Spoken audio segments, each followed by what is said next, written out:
What's going on, gamers? Today we're going over how to install and even how to play Botania on your Apex Minecraft server.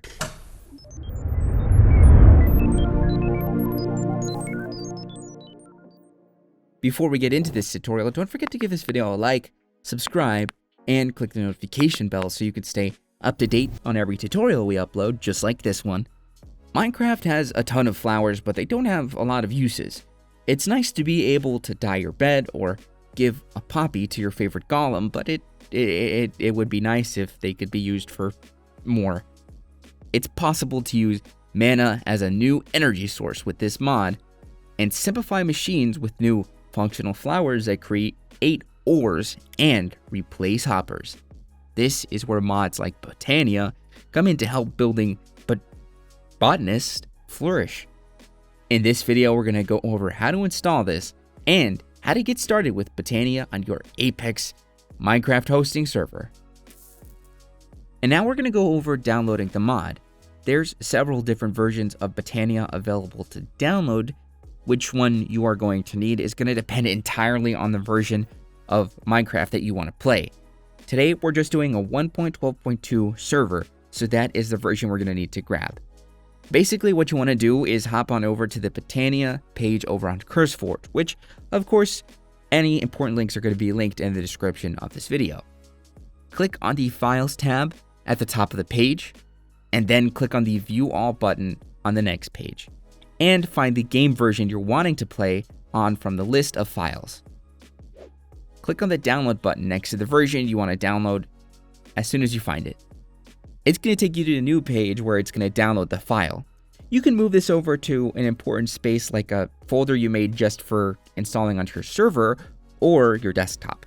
Once it's downloaded and you've moved it to your folder, you should now have a file named something similar to botania.jar. This is the file for the mod itself. You're going to need to install the mod on both your server and your client. For installing on your server, what you're going to want to do is hop onto your server panel and scroll down to the game file selection. Make sure that it's a version of Forge that's compatible with your server. We need to change it to Forge 1.12.2. It's going to prompt us to do a couple of things, like if we actually want to change the server version, click yes. And then it's going to ask you to create a new world. And then it's going to ask you to restart the server. We recommend that you do all of these things because it'll make sure that your world loads up safely and doesn't cause any errors. Once your server has restarted fully, make sure that you stop it. And once your server's fully stopped, open your server's control panel and click on the FTP file access tab on the left. Of course, after your server is fully offline. Now, log in using your control panel password. And then once you're logged in, click on the mods folder. In the top left, there's going to be an upload tab to take you to this page where you can open up your folder that you downloaded the mod to earlier. Now just click and drag the mod or the botania.jar file over to the upload part of the page or the right hand side of the page where it says drop files here to upload. Once the upload is completed, head back to the main page of your control panel by clicking on the name of your server, and then restart the server one more time. And once your server starts up, it should load the mod for you as it restarts. And now we're going to go over the client install. If you don't know how to install Forge, we actually have a guide on how to install Forge linked in the description of this video, in video form and in written form for you to watch if you don't know how to install Forge. Because to do this, you are going to have to install Forge. Once you have Forge installed, go ahead and open up the game and then click on the New Mods button in the main menu. From here, you can click on the Open Mods folder and then drag the mod from your folder that you downloaded it to earlier. Just click and drag this botania.jar folder onto your Minecraft screen. Once you've placed the mod into your mods folder, exit out of the game and then hop back into it to complete the installation. Then the game should load the mod for you, and you can see which mods are installed by clicking on the mods button again. And here you can see we have Botania installed. And now we're going to go over how to get started. The best way to jump into Botania is to use the Lexica Botania. This is the official guidebook for the mod, and it has a ton of useful features. The first thing you're going to want to do is pick flowers. Botania is all about flowers. As you explore the world, you're going to notice a plethora of new flowers starting to spawn. These are essential to everything you do with this mod, so gather as many as you can as you explore your world. The flowers and the petals are the base resource used to generate mana and build machines added by this mod. Most flowers added by this mod are going to have this slight glow and small floating particles to help them stand out. The flowers come in 16 different colors, and every color has both a short and a tall variant to them. If you're having trouble finding a flower you can create them with the Floral Fertilizer. You can make fertilizer by combining 4 pieces of dye with a single piece of bone meal. Once you have the fertilizer, you can use it on the ground to grow more random flowers until you find the one you need. And now that you've gathered enough flowers, you can find and also create living wood and living rock. To make them, you're going to need a pure daisy. And to make one of these daisies, you're going to need a Petal Apothecary and lots of petals.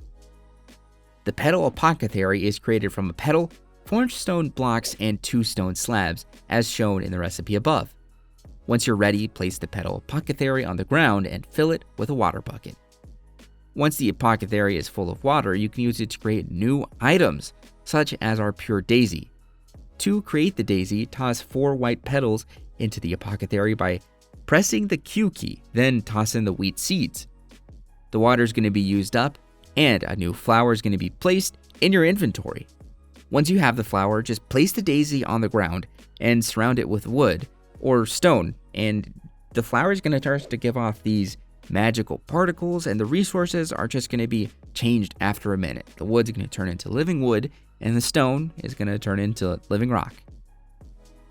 Now that you've made an apothecary and you have living wood and you have living rock, you can make a mana pool and a mana spreader. These are essential for putting it all together. Basically, stuff like this allow you to make other flowers like the endo flame, which you can put cooldown next to make them function like furnaces. Simply put down an endo flame, which of course is in your book, next to a mana pool somewhere on the ground, and place the mana spreader so that it's pointed at the mana pool, and it should be facing you by default whenever you place it on the ground, but you can use a wand to change the direction it's facing if needed. Basically, the mana spreader is harvesting mana from sources like the endo flame and other flowers you can make easily, and the mana pool acts like a battery, allowing you to store the mana to use later. Normal pools fill quite slowly, but a small amount of mana is going to go a long way. You can also use the mana pool to create new items in a similar fashion to the Petal Apothecary. In conclusion, Botania is an excellent balance between tech and magic. It's perfect for both redstone engineers and fantasy role players by enhancing Minecraft's natural world while giving your players the opportunity to become all-powerful sorcerers. Almost every item has an endless number of uses to experiment with and explore. With the help of this guide and the Lexica Botania, you're ready to start a new magical adventure on your very own Apex Minecraft server. Well folks, that's all we've got for you today, and as always, we hope you have lots of fun. Thanks for watching. If you want to see more great content like this, then subscribe or click these videos. Until next time, gamers.